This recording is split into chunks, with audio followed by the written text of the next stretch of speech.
बिस्मिल्लाहिर्रहमानिर्रहीम। अस्सलामु अलैकुम। मैंने नूरे जहाँ का रिश्ता बड़ी मुश्किल से हासिल किया था। उसके पास जाने को मैं बेताब था, मगर शादी में लोगों में घिरा बैठा था। फिर अचानक मुझे महसूस हुआ कि अम्मा मेहमानों को जल्दी ही रुखसत कर रही हैं। आहिस्ता आहिस्ता करके सब लोग हमारे घर से चले गए। सिर्फ बड़े मामू और उनके बेटे रह गए। मुझे बड़ी परेशानी हुई कि अम्मा ने ऐसा क्यों किया। फिर इशारे से मुझे अपने पास बुलाया और कहने लगी, जल्दी अपनी दुल्हन के पास जाओ, लेकिन दरवाज़ा बंद मत करना, मुझे कोई काम पड़ सकता है तुमसे। अम्मा की बात सुनकर दिल भुत सा गया। अम्मा, ये क्या बात हुई? आपको मेरा ज़रा ख्याल नहीं? मैंने मुंह बनाते हुए कहा, बेटा जो कह रही हूँ वही करो, दरवाज़ा बंद मत करना। अम्मा ने मुझे एक बार फिर तंबीह की। अच्छा ठीक है अम्मा, नहीं करता। मैंने अम्मा से कह तो दिया, मगर दिल में सोच लिया था कि नूरे जहाँ के कदमों में अपना दिल रख दूंगा। दरवाज़ा खोला तो ये देखकर हैरत की इंतहा न रही कि सामने नूरे जहाँ न थी। मैं कमरे में इधर उधर नज़रें दौड़ाने लगा, मगर फिर मेरी नज़र सामने पड़ी। मैं नूरे जहाँ को लाल रंग के हुजला उरूसी में तस्वर कर बैठा था, मगर ये क्या, उसने तो काले रंग की चादर ओढ़ी थी और कपड़े भी इंतहाई मामूली से थे। लग रहा था कि वो इस शादी से खुश नहीं है। उसका सर झुका हुआ था और चेहरे पर घूंघट डाला हुआ था। मेरी सारी खुशी एक लम्हे में झाग की तरह बैठ गई। नूरे जहाँ, मैंने दरवाजे से ही आवाज़ लगाई, क्या आप इस शादी से खुश नहीं हैं? नहीं, मैं इस शादी से बहुत खुश हूँ, उसने सर झुकाकर कहा। तो फिर ये सब क्या है? मैंने उलझे लहजे में पूछा। आपकी अम्मी का हुक्म है कि मैं यही कपड़े ज़ेबतन करूँ, और कोई वजह नहीं। तो क्या मैं तुम्हें दुल्हन के रूप में देख भी नहीं सकूंगा? मैंने गुस्से से कहा। अभी अम्मी से बात करता हूँ। नहीं, आपको मेरी कसम, आप उनसे कुछ मत कहें। आकर दो चार बातें ही कर लें मुझसे। आप कहेंगे तो मैं बाद में आपको ये तैयारी करके दिखा दूंगी, मगर अभी मान जाएं प्लीज़, उसने प्यार से कहा। तो मुझे मजबूरन बैठना ही पड़ा। फिर दरवाज़ा बंद करने लगा तो उस पर भी रोक दिया। आपकी अम्मी ने मना किया है, अभी दरवाज़ा मत बंद कीजिए। नूरे जहाँ भी अजीब बातें कर रही थी। तुमने क्या अम्मा अम्मा लगा रखी है? तुम्हारी शादी मुझसे हुई है या अम्मा से? मैं अब भरपूर गुस्से में आ गया। शादी वाला घर था, अदब आदाब का ख्याल तो रखना था। सोचा कि अम्मा के हुक्म का भी मान रख लेता हूँ। मैंने दरवाज़ा बंद न किया। अभी थोड़ी देर गुजरी थी कि अम्मा ने दरवाजे पर ज़ोरदार दस्तक दी। मैं तो घबरा ही गया, जैसे कोई बड़ा तूफान आ गया हो। अम्मा, दरवाज़ा खुला है, बंद नहीं किया मैंने बेजारी से कहा। यह सुनते ही अम्मा तेज़ तेज़ भागती मेरी तरफ आईं। बेटा जल्दी करो, उठो नूरे जहाँ, जल्दी उठो, बाहर चलो। अम्मा के लहजे में परेशानी थी। नूरे जहाँ जैसे सब कुछ समझते हुए अम्मा के साथ आगे चली गई। मैं हैरान परेशान बेदली से उनके पीछे पीछे आ गया। इससे पहले कि मैं अम्मा को कुछ कहता, मेरी नज़र मामू और उनके बेटे जलाल और मोहसिन पर पड़ी। जलाल और मोहसिन भी परेशान दिखाई दे रहे थे, जबकि उनके साथ मामू भी खड़े मुझे ही देख रहे थे। अम्मा के हाथ में एक बैग था, जबकि चाबियां और ताले भी इन्होंने अपने पास ही रखे हुए थे। अम्मा, ये सब क्या है? हम कहाँ जा रहे हैं? बेटा ज़्यादा सवाल मत करो, अम्मी ने कहा। जितना कहा है उतना करो। अम्मी, मैं ऐसा नहीं कर सकता, आप मुझे बताएं कि हो क्या रहा है। हम बहस कर ही रहे थे कि दरवाजे से दो आदमी अंदर दाखिल हुए। कहाँ है वो? एक आदमी धाड़ा, उधर देखो, कमरे में होगी। ये कहते ही बाकी आदमी उसके पीछे पीछे भागे। उन आदमियों को तो चेहरा जर्द हो गया। मामू के बेटे जलाल और मोहसिन जल्दी से दरवाजे की तरफ भागे, जबकि अम्मी ने मुझे और नूरे जहाँ को दरवाजे से बाहर जाने का हुक्म दिया। हम लोग जल्दी से बाहर खड़ी मामू की गाड़ी में बैठ गए। उनका ड्राइवर भी गाड़ी में ही मौजूद था। उसने जल्दी से गाड़ी की ड्राइविंग सीट संभाली और गाड़ी रोड पर फराटे भरने लगी। मैं उससे क्या पूछता कि वो हमें कहाँ लेकर जा रहा है। जाहिर है मामू की हिदायत के मुताबिक ही चल रहा होगा। अब उससे तो मैं पूछने से रहा, जबकि मेरे साथ नूरे जहाँ भी बैठी थी। वो चुपचाप थी। हमारे घर के मामलात की भला उसे क्या खबर? वो तो खुद इस ख़ानदान में नई आई थी। दरअसल मेरे वालिद मेरे मामू के लिए भाइयों जैसे थे, इसीलिए मामू लोग अम्मी का बहुत ख्याल रखते थे। और फिर अब्बू की वफ़ात के बाद तो मैंने मामू को ही वालिद की जगह समझा था। अब वो जब भी हमसे कोई बात कहते उसे टालना हमारे लिए नामुमकिन सी बात होती। मैं गाड़ी में चुपचाप बैठा था। इतने में मोहसिन की कॉल आई। उसने अम्मी से बात करवाई। अम्मी कह रही थी कि मैं परेशान ना हूँ, वो लोग भी दूसरी गाड़ी में हमारे पीछे आ रहे हैं। अम्मी की बात सुनकर मुझे कुछ हौसला हुआ। फ़ोन पर ज़्यादा बात नहीं हो सकती थी। अम्मी ने बस इतना बताया कि हम मामू के घर जा रहे हैं और मामू का घर यहाँ से 6 घंटे की मुसाफत पर था, यानी पूरी रात सफ़र में गुजरना थी। मेरा दिल सख्त नाराज़ था। अम्मा ने मुझे कुछ भी न बताया। मैं सर झुकाए बैठा रहा। सारी रात सफ़र में कट गई। वो हसीन रात जब मियाँ बीवी एक दूसरे से हज़ारों वादे करते हैं, साथ जीने मरने की कस्में खाते हैं, यूँ सफ़र में कट गई। मुझे इसका बड़ा कलक था। फजर की आज़ानें हो रही थीं कि हम मामू के आबाई गांव पहुँचे। ड्राइवर ने गाड़ी खड़ी की और ख़ुद अंदर चला गया। मैंने नूरे जहाँ को गाड़ी से उतरने का कहा। सामने मामू की बहुएं खड़ी थीं। वो हमें मेहमान खाने में ले गईं। ये मेहमान खाना इंतहाई नफासत से सजा हुआ था। हम जब भी मामू के घर आते, ये कमरे हमारे इस्तकबाल के लिए मौजूद होते। मैंने नूरे जहाँ से कोई बात न की। सच पूछें तो उस पर भी मेरा दिल खफा था कि उसने इतनी हसीन रात बर्बाद कर दी और अम्मा के कहने पर काला जोड़ा पहन कर बैठ गई। खैर, थोड़ी देर के बाद मामू की बहू ने हमें खाना ला कर दिया, जो कि शायद मामू की हिदायत पर पहले ही तैयार किया गया था। खाना खाने के बाद मैं नमाज़ पढ़ने मस्जिद चला गया, जबकि नूरे जहाँ कमरे में ही बैठी रही। नमाज के बाद मैंने अल्लाह ताला से सबकी खैरियत की दुआ की। आधे घंटे के बाद जब मैं घर लौटा तो अम्मी और मामू लोग भी आ चुके थे। मामू अपने कमरे में चले गए, जबकि मोहसिन और जलाल अभी बाहर ही मौजूद थे। अम्मी मामू की बहू के साथ मसरूफ़ हो गईं। मुझसे कहने लगीं, बेटा तुम जाकर अपने कमरे में आराम करो, सुबह इस बारे में बात होगी। फ़िलहाल तुम नूरे जहाँ को तसल्ली दो, उसके लिए इतनी दूर आना यकीनन तकलीफ़ का बाइस बना होगा। तुम जाओ, बच्ची का दिल बहलाओ। अम्मी के कहने पर नाचार मुझे आना ही पड़ा। कमरे में आया तो नूरे जहाँ मुसल्ले पर बैठी रो रही थी। मुझे उसके रोने की वजह समझ में नहीं आई।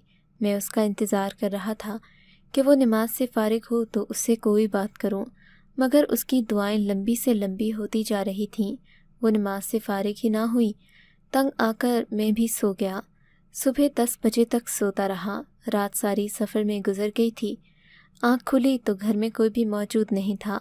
मामू की बड़ी बहू जमीला ने मुझे नाश्ता ला कर दिया। बोली, सब लोग सफ़र के थके हुए आए हैं, अभी तक कोई भी नहीं उठा। आप भी सो जाएं, कुछ देर आराम करें, दोपहर के खाने पर मुलाकात होगी। मामू की बहू जमीला बहुत खुश इखलाक खातून थीं। मैंने इनसे दो चार बातें की और कमरे में आ गया। नूरे जहाँ अभी तक सो रही थी। बाकी सब लोग भी उठे नहीं थे। मैं भी वापस बिस्तर पर लेट गया। जानता था कि अभी मुझे इस हकीकत का नहीं पता चलेगा, जिसकी वजह से कल रात हम सब इस कदर तकलीफ़ में मुब्तला रहे, और अम्मी ने मुझे कुछ बताया भी नहीं।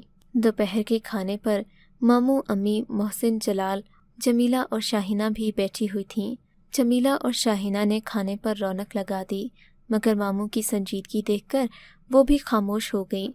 मामू सख्त गुस्से में थे। तब इन्होंने मुझसे कलाम किया, बेटे तुम नूरे जहाँ को कैसे मिले हो, और तुम इसके ख़ानदान को जानते हो क्या? मामू ने बड़ी सोच समझकर सवाल किया। अम्मी उनकी तरफ देख रही थी जैसे उन्हें रोकना चाहती हूँ। नहीं मामू जान, उसके आगे पीछे कोई नहीं है, बस एक माँ है। उसके बाबा 2 साल पहले किसी हादसे में फौत हो गए थे। उनकी जान चले के बाद ये लोग दूसरे मोहल्ले में शिफ्ट हो गए, क्योंकि बड़ा घर बेचना पड़ा। घरेलू अखराजात के लिए रकम न थी। माँ और बेटी के पास सिर्फ रहने की जगह थी। घर का खाना पीना पूरा करने के लिए इनके पास नौकरी भी न थी। तभी बड़ा घर बेच दिया, रकम बैंक में डलवा दी और ख़ुद उससे घर का खर्चा चलाने लगी। बस यही मुख्तसर सा तारुफ है। बेटे तुमने बहुत जल्दी ही यकीन नहीं कर लिया इन लोगों पर। मेरा मतलब है कि तुमने इसके बारे में पूछगछ नहीं की कि नूरे जहाँ का ख़ानदान कौन है, ये लोग कहाँ से आए हैं। नहीं नहीं मामू जान, इसकी कभी ज़रूरत पेश नहीं आई। फिर मेरी नज़रें उनके अकब पर टिक गईं, जहाँ दूर से नूरे जहाँ नज़र आ रही थी। मामू समझ गए कि वो उठ गई है, तभी खामोश हो गए। नूरे जहाँ हाथ धोकर सबको सलाम करके کھانے کی ٹیبل پر آ کر بیٹھ گئی۔ کھانے کے دوران خاموشی سی چھائی رہی۔ کھانے کے بعد میں اماں کو لے کر دوسرے کمرے میں چلا گیا۔ اماں، یہ کیا معاجرہ ہے؟ کل رات سے آپ پہیلیاں بجھوا رہی ہیں، مجھے بتایا بھی نہیں کہ آخر کیا بات ہے؟ اب کیا نور جہاں کو ہمیشہ آپ کالے کپڑے ہی پہنا کر رکھیں گی؟ نہیں بیٹا، ایسی کوئی بات نہیں، انہوں نے پیار سے مجھے سمجھایا۔ تم ایسا کرو، جمیلہ اور شاہینہ سے کہو کہ آج رات تمہاری دلہن کو تیار کر دیں، تمہاری حسرت بھی پوری ہو جائے گی۔ تم فکر کیوں کرتے ہو؟ کیا تم نہیں جانتے کہ میں نے تمہارے لیے کبھی کچھ غلط نہیں سوچا؟ وہ تو ٹھیک ہے اماں، لیکن آپ یہ تو بتائیں کہ ہم اپنے گھر سے یہاں کیوں آئے ہیں؟ بیٹا، تمہارے ماموں کا خیال تھا کہ تم لوگوں کو شادی کی رات یہیں رہنا چاہیے، اس لیے ہم لوگ یہاں آ گئے۔ اماں، بات اتنی سیدھی نہیں ہے جتنا آپ کہہ رہی ہیں۔ اس رات وہ جو 2 آدمی کودے تھے ہمارے گھر، وہ کون تھے؟ اور آپ نے مجھے بتایا بھی نہیں۔ میں بے غیرتوں کی طرح وہاں سے منہ چھپا کر آ گیا۔ بیٹا، اس میں بے عقل مندی اور ہوش مندی سے کام لینا چاہیے۔ تمہاری ضرورت نہیں تھی تو میں نے تمہیں یہاں بھیج دیا۔ اور رہی بات ان لوگوں کی، تو وہ تو گھر میں نہ جانے کہاں سے گھس آئے، شادی والا گھر دیکھ کر چوری کرنے آئے ہوں گے۔ اور پھر تمہارا دن اتنا خاص تھا، تبھی میں نے تمہیں کہا تھا کہ نور جہاں کو لے کر یہاں سے نکل جاؤ۔ دیکھو بیٹا، کچھ بھروسہ نہیں ہوتا، یہ چور چکے دلہن کا زیور اتروانے کی خاطر بڑے بڑے قتل کر دیتے ہیں، اسی لیے میں ڈر گئی تھی بیٹا۔ اچھا، اور آپ نے نور جہاں کو کالے کپڑے پہننے کو کیوں کہا؟ اس کی وضاحت ہے آپ کے پاس؟ میرا لہجہ اب اونچا ہو رہا تھا۔ بیٹا، سمجھا کرو، نور جہاں بہت خوبصورت بچی ہے، میں نے اس سے پہلے بھی کئی دلہنوں کو نظر لگتے دیکھا ہے۔ بیٹا، نظر بڑی بری چیز ہے۔ نور جہاں مہمانوں کے جھرمٹ میں بیٹھی بہت خوبصورت لگ رہی تھی، تبھی میں نے اسے کالی چادر اڑا دی۔ کالی چادر میں نور جہاں کو گرمی لگ رہی تھی، بس اسی لیے اس نے کہا کہ میں دوسرے کپڑے پہن لیتی ہوں تاکہ دونوں کام ایک ساتھ ہو جائیں۔ میں نے ہی اسے کپڑے لا کر دیے تھے، تمہیں کیا مسئلہ ہے؟ کہہ تو رہی ہوں، جمیلہ اور شاہینہ سے کہو، وہ اسے آج رات دلہن بنا دیں گی۔ خیر، میں نے اماں سے زیادہ بحث نہیں کی، لگ رہا تھا کہ وہ مجھے کچھ بھی بتانے کے موڈ میں نہیں ہیں۔ میں نور جہاں کے پاس آ گیا۔ اس نے بھی گھوم پھر کر وہی کہانی سنائی کہ اماں نے مجھے گرمی سے بچنے کے لیے کپڑے دیے تھے۔ بہرحال میں نے بے دلی سے اپنی نئی زندگی کا آغاز کیا۔ میری بیوی نے مجھے بتایا کہ وہ مجھ سے بے پناہ محبت کرتی ہے، لیکن میں ہمیشہ اس کا خیال رکھوں اور وعدہ کروں کہ میں اسے کبھی میکے نہیں لے کر جاؤں گا، ہمیشہ اسے گھر رہنے کی اجازت ہوگی، وغیرہ وغیرہ۔ مجھے ان شرطوں پر کوئی اعتراض نہیں تھا، میں نے اس کی شرطیں مان لیں۔ اگلے دن میں نے سوچا کہ ہم اپنے گھر واپس چلے جائیں، مگر امی نے خلاف توقع منع کر دیا۔ بولی، بیٹا، ابھی اتنے عرصے بعد تو اپنے ماموں کے گھر آئے ہو، کچھ دن رک جاؤ، انہیں بھی تم سے ہنسنے بولنے کا موقع مل جائے گا۔ امی نے جمال اور محسن کی طرف اشارہ کیا۔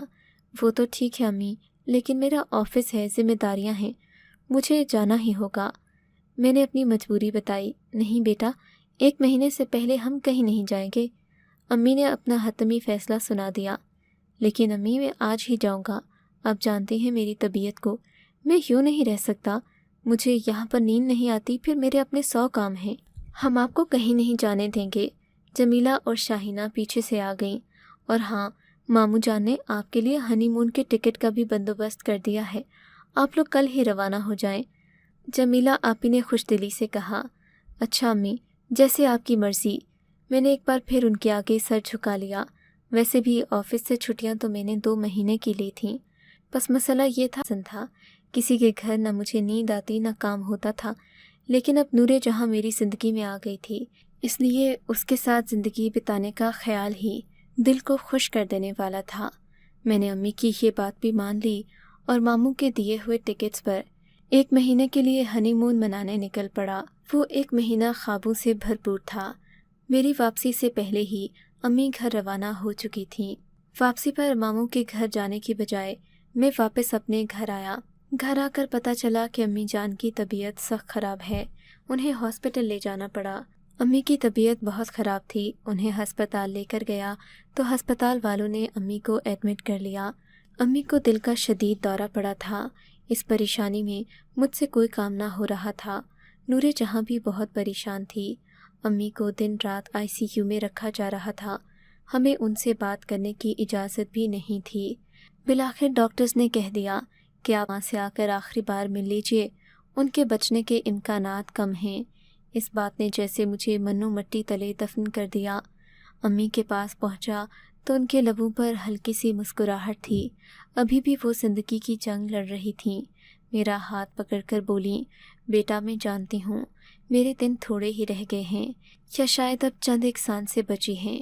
میرے بعد نور جہاں کا خیال رکھنا، اسے کبھی تنگ مت کرنا، اس سے زیادہ سوال مت کرنا، وہ بہت معصوم اور پاک لڑکی ہے، تم اس کا خیال رکھو گے تو میری روح کو چین ہوگا۔ امی یہ کہتے کہتے اللہ کو پیاری ہو گئیں۔ میں ان کے ہاتھ تھامے بیٹھا نہ جانے کب تک روتا رہا۔ امی کی تدفین سے فارغ ہو کر نور جہاں نے خود ہی مجھے اپنے دل کی بات بتا دی کہ اس رات کیا ہوا تھا جس نے اس کی زندگی کو بدل کر رکھ دیا۔ بولی، آپ نے مجھ پر بھروسہ کیا، مجھے شادی کر کے عزت دی، مجھے اپنا نام دیا، لیکن سچ کے اس نام کے قابل نہ میں ہوں اور نہ میرا خاندان۔ امی، جنہیں آپ صبیحہ بیگم کے نام سے جانتے ہیں، وہ شہر کے عیاش ترین حلقوں میں چاندنی کے نام سے مشہور ہیں۔ اگرچہ میری زندگی پاک تھی مگر مجھے چاندنی بائی کی بیٹی کے نام سے جانا جاتا تھا۔ امی نے میری شادی آپ سے کر دی کیونکہ آپ ایک شریف نوجوان تھے اور آپ نے وعدہ کیا تھا کہ آپ ہمیشہ مجھے عزت کی زندگی دیں گے، مجھے کبھی گھر سے باہر جانے یا نوکری کرنے پر مجبور نہیں کریں گے۔ یونیورسٹی میں آپ سے ملاقات کے بعد میرے آپ کے بارے میں خیالات بدل گئے تھے۔ میں نے اماں کو آپ کے بارے میں بتایا، پھر آپ نے بھی شادی کے لیے ضد کی تو میں نے آپ کی بات مان لی، مگر میں جانتی تھی کہ آپ سخت طبیعت کے مالک ہیں۔ شاید یہ بات آپ کی اماں بھی جانتی تھیں، آپ کی ضد کو بھی وہ خوب سمجھتی تھیں۔ انہوں نے مجھے کہا کہ بیٹی، تم پاک اور صاف ہو، میں جانتی ہوں کہ تم میرے بیٹے کی زندگی میں آ کر اسے بہتر بناؤ گی، اسے اللہ کی راہ پر چلاؤ گی، لیکن بیٹی، عورت کو چاہیے کہ وہ مرد سے اپنا ماضی ہمیشہ چھپا کر رکھے، اس میں اسی کا بھلا ہے، اور جب تک تمہاری حقیقت اس پر آشکار ہوتی تب تک 2-4 بچے ہو جائیں تو اچھا ہے، پھر مرد بندھا رہتا ہے، پھر ان باتوں کو وہ دل پر نہیں لیتا۔ تم اس کی محبت ہو، کوشش کرنا کہ اس کا دل جیت لو۔ آپ کی ماں نے مجھے قسم دی کہ میں اپنی حقیقت آپ کو نہ بتاؤں، مگر شادی کی رات ہی ہمیں کسی طرح اطلاع ملی کہ مجھے شادی کے فنکشن سے اغوا کرنے امی کے کچھ واقف کار آ رہے ہیں تاکہ وہ میری جوانی سے اپنی کوٹھے کی رونق بڑھا سکیں۔ آپ کی ماں کو جب خبر ہوئی تو انہوں نے مجھے کالے کپڑے پہنا دیے تاکہ وہ لوگ مجھے پہچان نہ سکیں، اور پھر آپ کو اور مجھے ماموں کے گھر بھیج دیا تاکہ وہ لوگ وہاں تک نہ پہنچ سکیں۔ انہوں نے مجھے بہت پہلے ہی کالے کپڑے پہننے کا کہہ دیا تھا۔ ان کا خیال تھا کہ کسی نے جھوٹی اطلاع دی ہے، وہ لوگ ایسا نہیں کریں گے، مگر احتیاطاً مجھے کالے کپڑے پہنا دیے کہ فوراً آتے ہی وہ کوئی ہنگامہ کھڑا کر کے مجھے نہ لے اڑیں۔ اور جب وہ لوگ آ گئے تو اماں کو یقین ہو گیا تھا کہ یہ وہی لوگ ہیں جن کے بارے میں ہمیں اطلاع ملی ہے۔ خدا کا شکر کہ آپ نے زیادہ ہنگامہ نہیں کیا اور ہم آپ کے ماموں کے گھر چلے گئے، ورنہ میں آج نہ جانے کہاں ہوتی۔ نور جہاں نے مجھے اپنی کہانی تو سنا دی، مگر میں اپنی اماں کی قسم کی وجہ سے اسے کچھ نہ کہہ سکا، ورنہ اتنی بڑی بات چھپانے پر میں کسی اور عورت کو کبھی معاف نہ کرتا۔ یہ اماں کی وصیت ہے جس پر میں ابھی تک عمل کر رہا ہوں، اور نور جہاں سے آج تک میں نے اس کے ماضی کے بارے میں کوئی سوال نہیں کیا۔